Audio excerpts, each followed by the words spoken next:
Irmãos, vamos fazer uma leitura bíblica na primeira carta de Pedro, no seu capítulo 1, e nos versículos 1 e 2. Diz assim a palavra do Senhor. 1 Pedro, capítulo 1, versículo 1 e 2.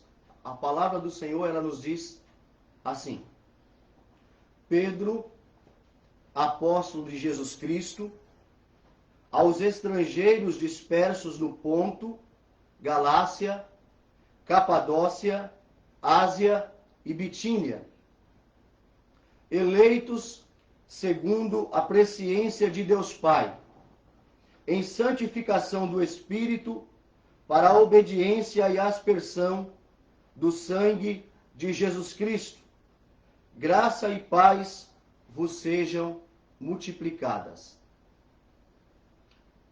Irmãos, na primeira carta de Pedro, no seu capítulo 1, o apóstolo escreveu aos seus leitores acerca da salvação e acerca de como o salvo deve viver. E aqui no capítulo 1 da sua primeira carta, a carta de Pedro, nos versículos 1 e também no versículo 2, nós temos inicialmente informações importantes. E eu quero aqui usar essas informações para introduzir essa mensagem. A primeira informação está no versículo 1, na parte A, que diz assim: Pedro, apóstolo de Jesus Cristo. Então a primeira informação que nós temos aqui é sobre a autoria desta carta. Pedro é o autor desta carta. Porém, quem escreveu essa carta não foi ele, mas foi Silvano. E nós podemos confirmar isso no capítulo 5 da sua primeira carta e no versículo 12, que diz assim: Por Silvano, vosso fiel irmão, como cuido, escrevi brevemente, exortando e testificando que esta é a verdadeira graça de Deus, na qual estáis firmes. Então, Pedro é o autor da carta, porém, essa carta foi ditada para Silvano, que é um outro nome para Silas. O nome Pedro significa rocha. E na Bíblia, Pedro também é chamado de Simão e Cefas. E nós podemos confirmar isso em João capítulo 1, versículo 42. Essa é a primeira informação. Agora o versículo 1 também nos dá uma outra informação. A parte B do versículo: aos estrangeiros dispersos no Ponto, Galácia, Capadócia, Ásia e Bitínia. Aqui nós temos uma segunda informação. Para quem o apóstolo Pedro escreveu? Quem são seus leitores?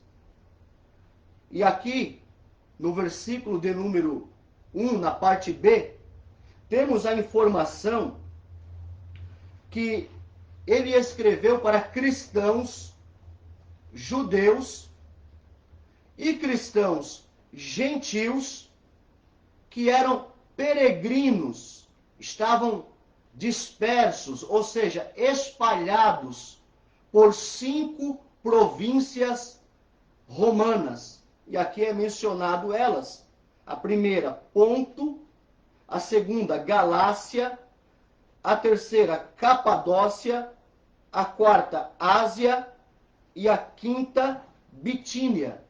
Nós temos uma informação acerca dessas 5 províncias romanas lá em Atos capítulo 2, versículo 9.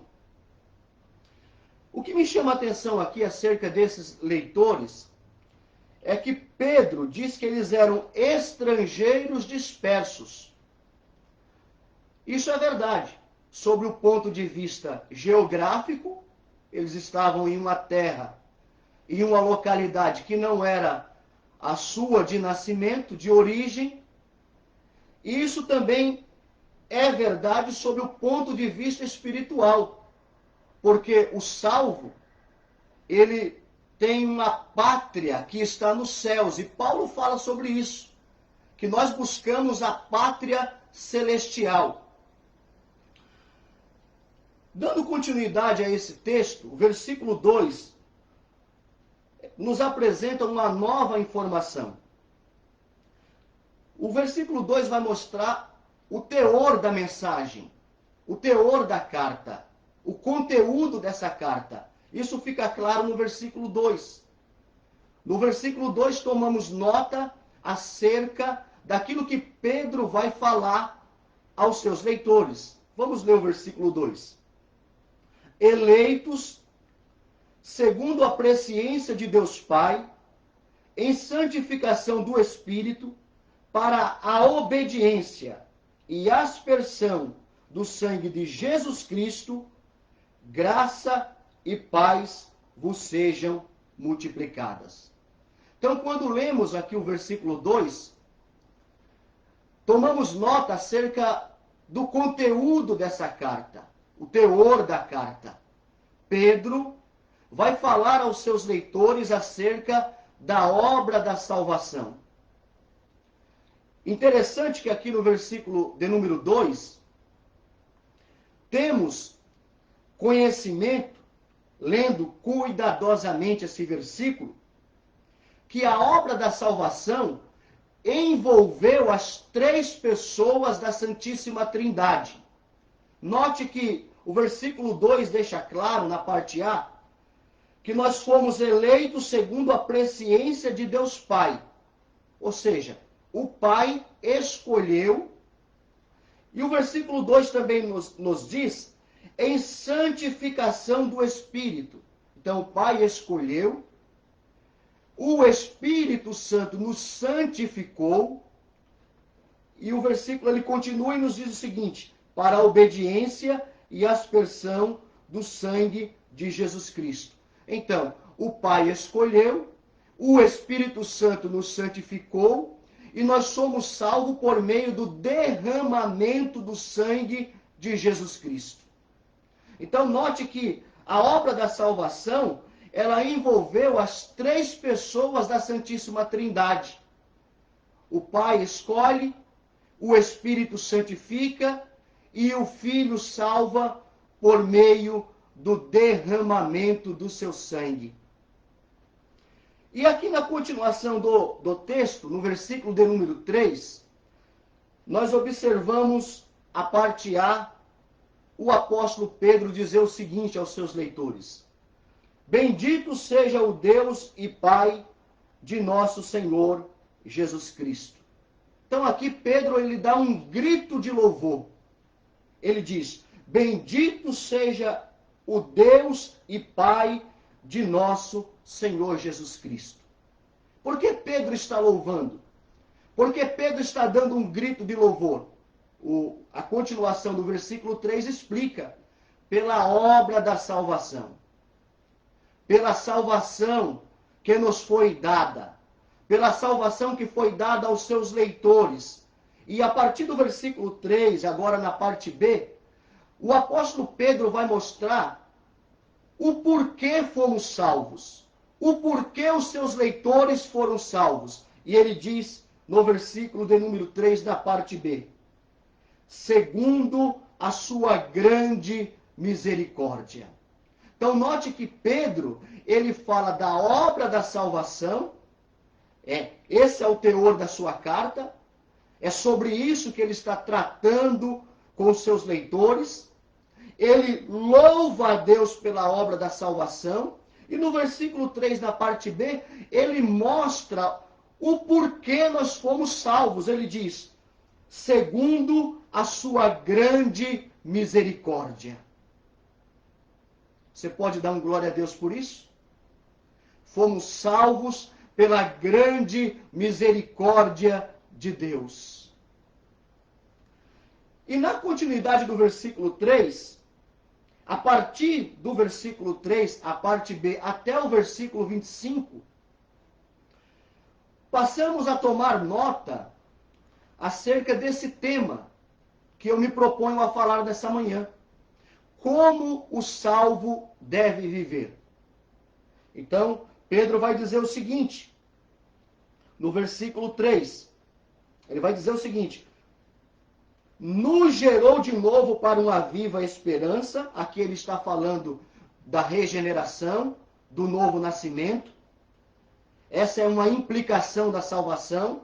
Aí Pedro vai dizer o seguinte: pela ressurreição de Jesus Cristo dentre os mortos. Então, Pedro ele começa a partir do versículo 3, aqui a parte B, mostrar como o salvo deve viver. Então ele vai deixar claro, olha, o salvo, ele deve viver em esperança. E Pedro vai deixar claro, aqui no versículo 3, que a nossa esperança está viva. Claro, lógico, a nossa esperança é Jesus Cristo. E Paulo, falando ao seu filho na fé, Timóteo, ele vai deixar isso bem claro. E aqui é interessante, ele vai deixar claro, nos gerou de novo para uma viva esperança. A nossa esperança está viva. A nossa esperança, segundo o relato de Pedro, ela é duradoura. Versículo 4. Para uma herança incorruptível, incontaminável, e que não se pode murchar. Então a nossa esperança, ela é duradoura.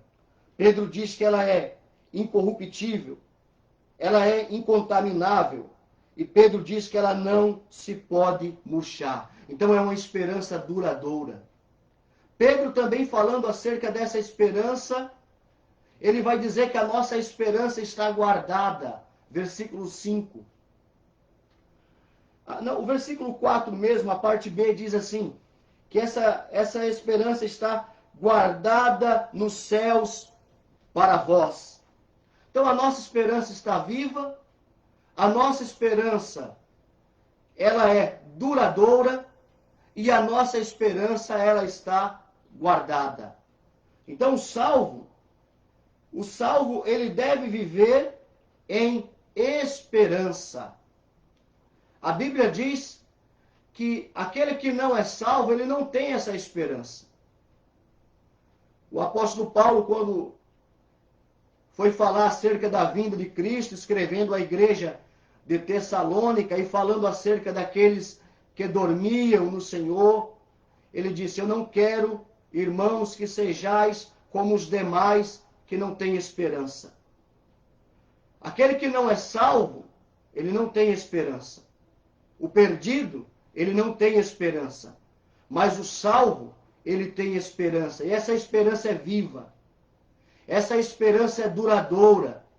Essa esperança está guardada, segundo aqui a descrição do apóstolo Pedro. Então, o salvo, ele deve viver em esperança. Em segundo lugar, o salvo, segundo o relato do próprio apóstolo Pedro no texto, ele deve viver em constância nas provações. Versículo 6 e também o versículo de número 7. Em que vós grandemente vos alegrais. Em que os leitores de Pedro se alegravam? Na salvação, na herança. Eles se alegravam pelo fato deles serem regenerados, pelo fato deles terem nascido de novo.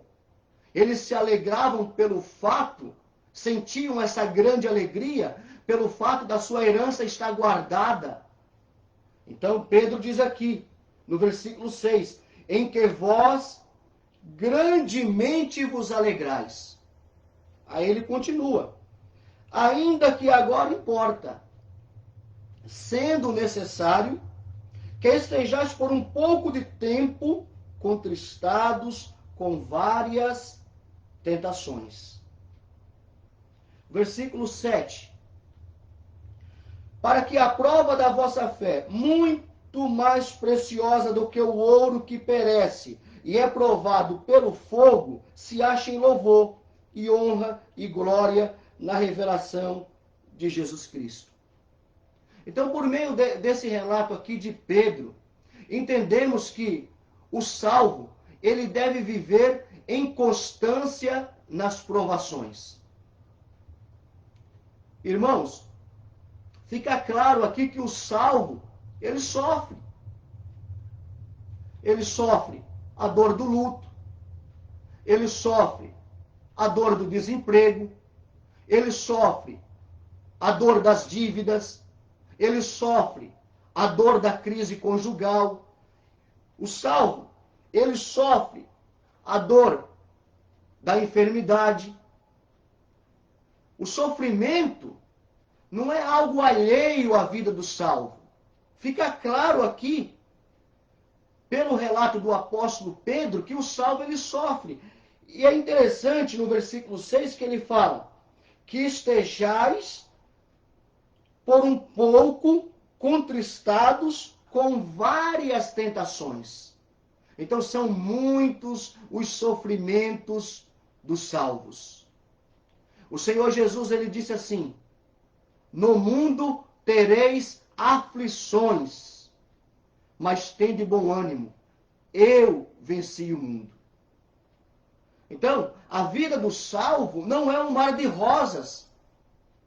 Fica claro, tanto na descrição de Pedro no versículo 6, quanto em outros textos da Bíblia, como bem na palavra de Jesus, lá em João 16:33. Agora, precisamos entender, e Pedro vai nos explicar aqui, o porquê que o salvo ele sofre. E o versículo 7, a parte A do versículo, deixa claro que o salvo ele sofre por causa da sua fé. Para que a prova da vossa fé. O salvo sofre por conta da sua fé. Eu me recordo que na década de 90, eu ainda jovem, meu sogro já com a família estabelecida, com um trabalho em uma situação equilibrada. Trabalhava em uma estatal, a antiga Cosipa, e na oportunidade, no ano de 93, a Cosipa começou a mandar os funcionários embora. E, segundo os critérios utilizados pela siderúrgica, estavam mandando embora por incentivo ou sem incentivo. E o chefe do meu sogro disse a ele: no seu caso, como você é crente, você será mandado embora sem incentivo. Veja, o salvo, ele sofre por conta da sua fé. E aqui, no relato de Pedro, nós tomamos nota de outras circunstâncias pela qual o sofrimento vem até o salvo. E Pedro diz que o salvo sofre para ele ser aperfeiçoado. Pedro ele usa aqui uma linguagem figurada. Ele fala acerca do fogo.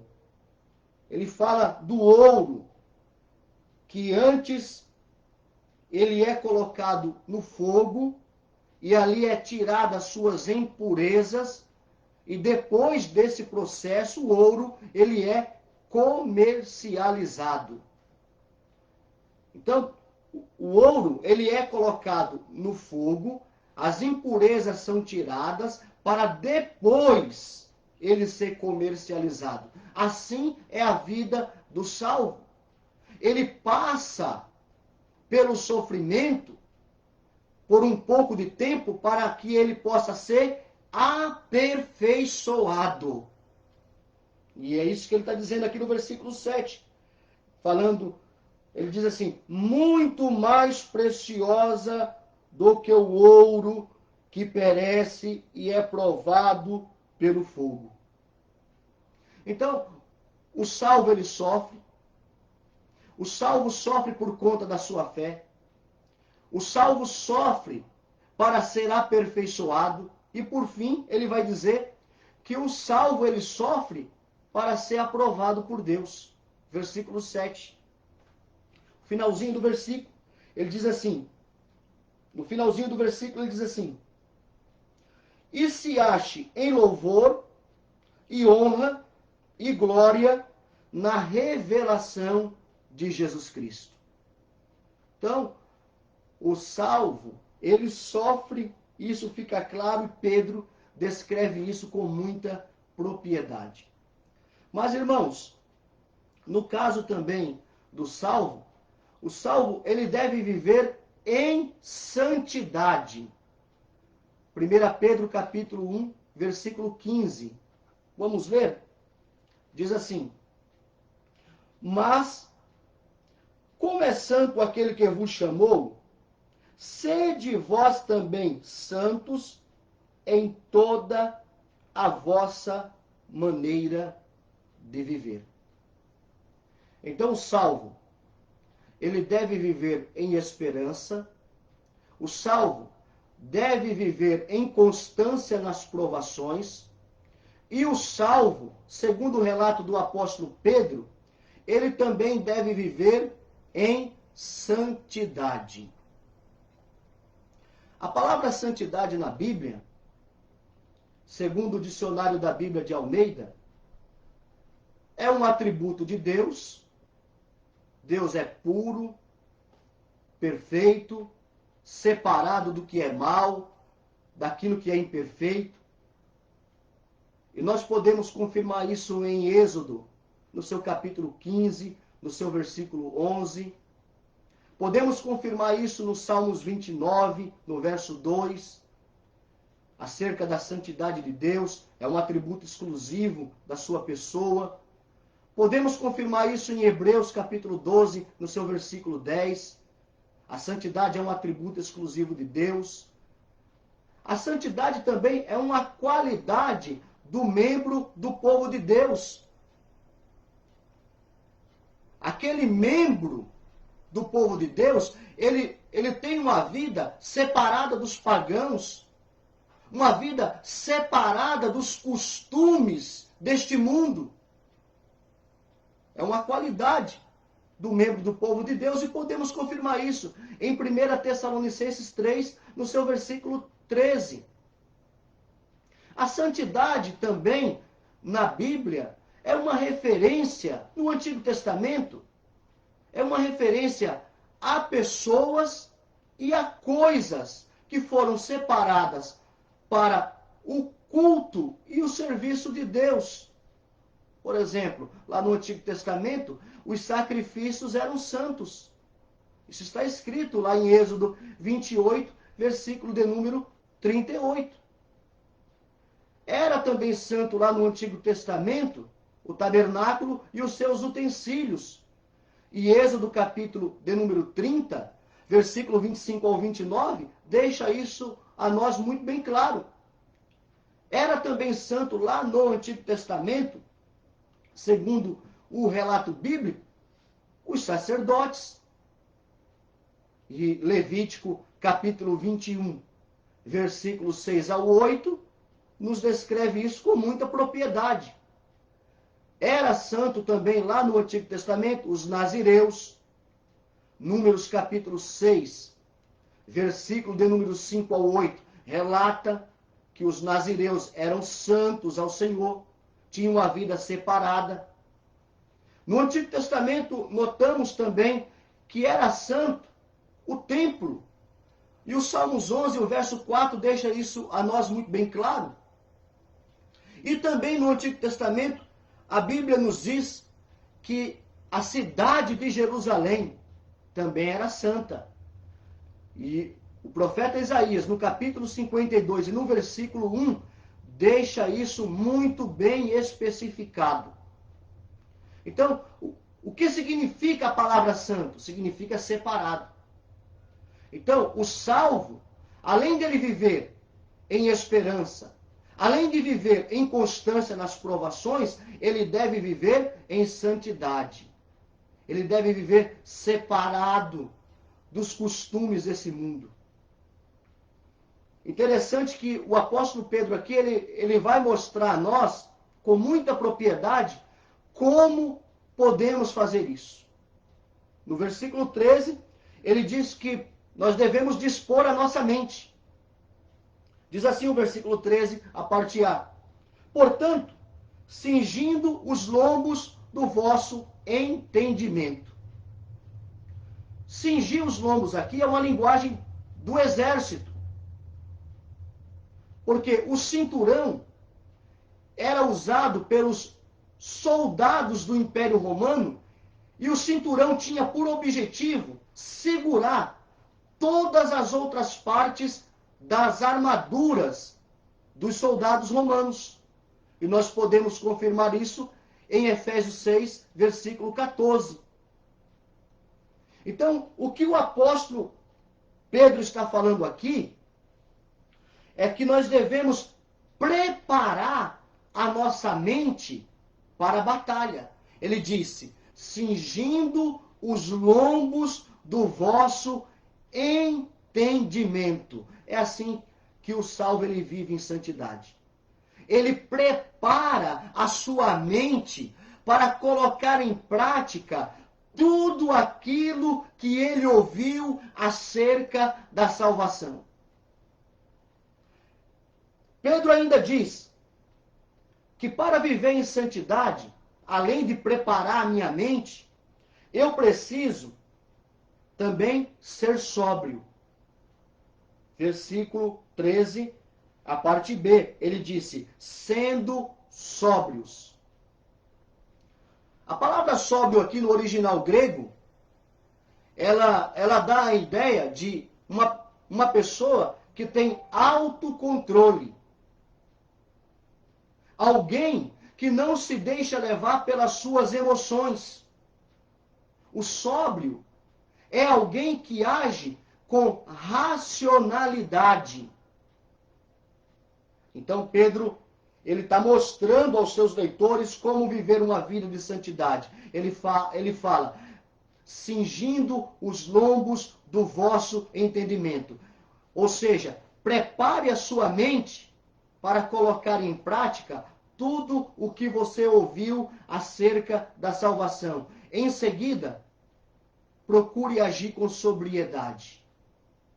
Em terceiro lugar, ele diz, e esperai inteiramente na graça que se vos ofereceu na revelação de Jesus Cristo.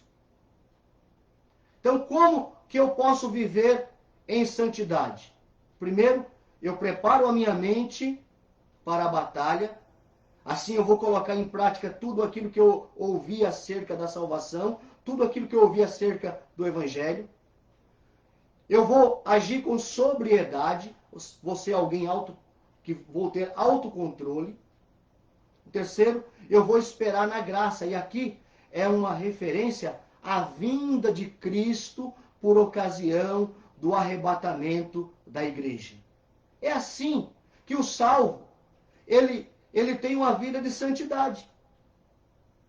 Em seguida, para concluir essa parte, o apóstolo Pedro aqui, ele vai dizer também o porquê devemos viver em santidade. E no versículo 16 ele diz, porquanto está escrito, sede santos, porque eu sou santo. Então por que eu devo viver em santidade? Porque Deus é santo. E aqui Pedro, ele faz menção, faz referência a um texto que está lá no Antigo Testamento. Lá em Levítico, capítulo de número 11, e o seu versículo de número 44. E para finalizar essa mensagem, temos aqui o último tópico. O salvo, ele também deve viver, segundo o relato de Pedro, em amor. 1 Pedro, capítulo 1, versículo de número 22. Purificando as vossas almas pelo Espírito, na obediência à verdade, para o amor fraternal, não fingido. Amai-vos ardentemente uns aos outros com um coração puro. Então, em quarto e último lugar, o salvo, ele deve viver em amor. Segundo a Bíblia, nós temos aí 3 tipos de amor. O primeiro amor que a Bíblia menciona é o amor pelo desejo de fazer o bem ao homem.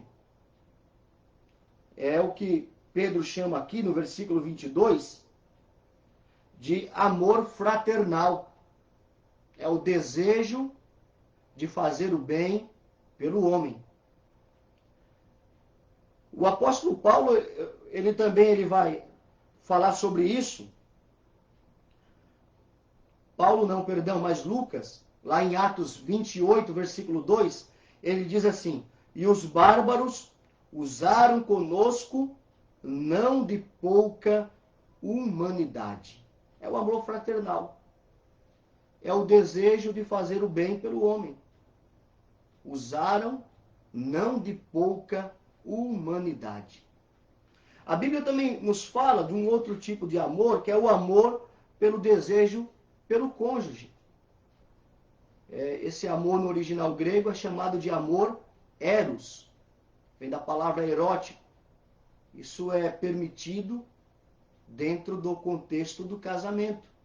E nós podemos confirmar isso no Antigo Testamento, em Cantares 8, versículo 6, que diz assim: porque o amor é mais forte que a morte. Então esse é o segundo tipo de amor. Mas a Bíblia também nos fala do terceiro tipo de amor, o amor de Deus. É o amor ágape. É o amor incondicional. É o amor que não impõe condições para amar. Então esse amor, ele é mencionado também em 1 João 4 e 8. Aquele que não ama não conhece a Deus, porque Deus é amor. E aqui o apóstolo Pedro, nessa carta, aqui quase que fazendo já a conclusão do assunto, Pedro ele vai deixar claro aqui que nós, os salvos, devemos manifestar em nossas vidas o amor de Deus. É isso que ele vai deixar claro aqui. No versículo 22 ele diz assim: amai-vos ardentemente uns aos outros com um coração puro. E a pergunta para você nessa manhã é: você tem demonstrado amor? Você tem demonstrado amor pelo teu próximo? Tem demonstrado amor pelo teu semelhante? A Bíblia diz que Deus é amor. Nós, cristãos, assim chamados porque somos seguidores de Cristo, assim chamados porque somos discípulos de Cristo, temos em nós uma marca. As pessoas, elas podem, segundo a Bíblia, identificar um cristão pelo amor. Isso é o que está escrito lá em João 13, versículo 35. O Senhor Jesus, ele disse: nisto todos conhecerão que sois meus discípulos, se vos amardes uns aos outros. Então, segundo a descrição bíblica de Jesus, discípulo dele é aquele que ama. Então, se você tem dificuldade de amar, se você não ama, o amor do Pai não está em você. Você não é um discípulo verdadeiro de Cristo. O discípulo de Cristo ama. Isso é uma marca na vida dele. E Pedro está dizendo aqui que nós devemos demonstrar o amor de Deus. Devemos praticar o amor de Deus. Fica claro aqui? Aqui na conclusão da mensagem, quero dizer o seguinte: assim sendo, o que devemos fazer na condição de salvo? Primeiro, viva em esperança. Sua esperança está viva. A sua esperança é duradoura. A sua esperança está guardada. Em segundo lugar, seja constante nas provações. Porque essa aprovação, ela vai te aperfeiçoar. Essa aprovação, esse sofrimento vai te fazer uma pessoa melhor. No final, você sairá aprovado por Deus. Terceiro lugar, viva em santidade. Separado dos costumes desse mundo. O salvo, ele pode ser comparado a um peixe fora do aquário. Em meio a esse mundo de podridão, de sujeira. E por fim, pratique o amor. O amor é uma marca do cristão. O amor é uma marca na vida do salvo. O amor é uma marca na vida daquele que nasceu de novo. Pedro disse: amai-vos ardentemente uns aos outros com coração puro. Paulo disse, escrevendo aos Romanos, o amor, seja ele não fingido. Eu encerro essa mensagem aqui fazendo uma oração. Quero orar por você. Quero orar por todos aqueles que estão acompanhando essa programação. Aqueles que irão acompanhar essa programação posteriormente, em um outro horário, em um outro momento. Eu convido você nesse momento a fechar os seus olhos e a orar conosco.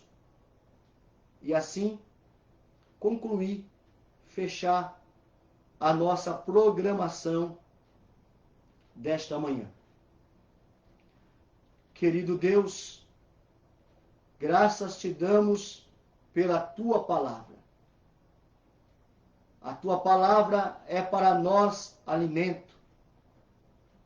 A tua palavra, segundo Hebreus, capítulo 4, versículo 12, é viva e eficaz. Mais penetrante do que espada alguma de dois gumes. E penetra até o ponto de dividir alma, espírito, juntas e medulas, e é apta para discernir as intenções do coração. Portanto, o autor da carta aos Hebreus descreve a tua palavra como sendo poderosa. E diante dessa verdade bíblica entendemos que a tua palavra nessa manhã, ela, por ser poderosa, alcançou as vidas que estão nos escutando, provocando nelas uma mudança, porque a palavra de Deus, ela tem o poder de nos transformar. Ela tem o poder de mudar todos que estiveram conosco até este momento. Todos que acompanharam esta programação e aqueles também que posteriormente irão acompanhar. Oro, Senhor, também por todos os trabalhos, as atividades, os eventos da igreja no decorrer de todo esse dia. O culto de logo mais à noite, às 20 horas. Os irmãos e irmãs que estarão presentes, que irão se reunir para mais uma vez louvar ao Senhor. Oro pelos nossos irmãos e irmãs que estão em seus trabalhos, aqueles que no dia de hoje estão indo ao médico para uma consulta, para um exame, Aqueles, ó Deus, que estão nos seus lares, também ocupados com as suas tarefas do dia a dia.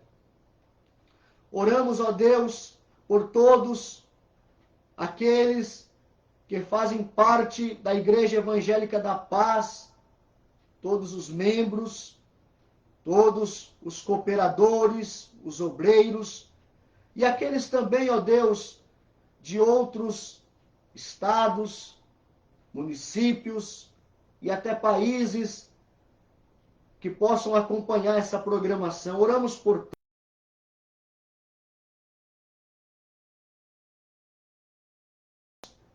em tuas mãos e pedimos a tua bênção nesta manhã a todos. Ó Deus, nos ajuda a viver na condição de salvo em esperança, em constância nas provações, em santidade, em amor.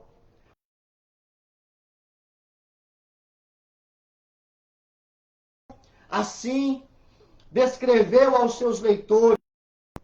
E assim, ó Deus, nessa manhã nós te agradecemos por tudo e fazemos isso no nome de Jesus. Amém. Que Deus abençoe a todos. Tenham todos um bom dia, em nome de Jesus.